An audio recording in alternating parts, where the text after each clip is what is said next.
Assalamualaikum warahmatullahi wabarakatuh.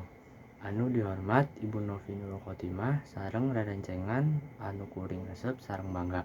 Pertama-tama hayu urang ucapkan rasa syukur urang kehadirat Allah Subhanahu wa taala anu parantos masihan urang rezeki sareng nikmat dugi ka ayeuna.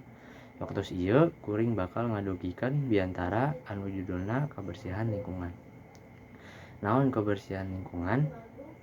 Kebersihan lingkungan teh ngajaga kebersihan dina lingkungan di sekitar urang di imah boh di luar imah.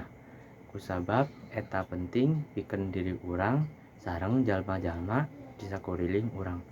Naha urang sadayana ngajaga kebersihan lingkungan?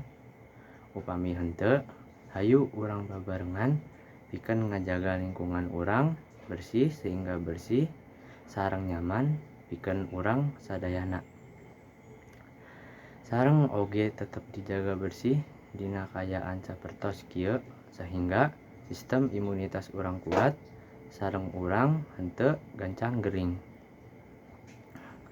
Urang bahlan henteu ngurus diri sorangan tapi pikeun jaga jalma-jalma di sakuriling urang ngarah henteu gering kusabab lingkungan urang kotor.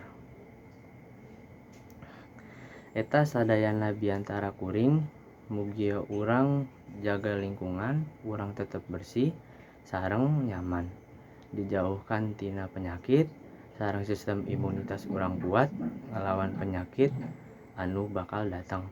Seueur pisan pidato ti kuring, kirang langkun punten. Wassalamualaikum warahmatullahi wabarakatuh.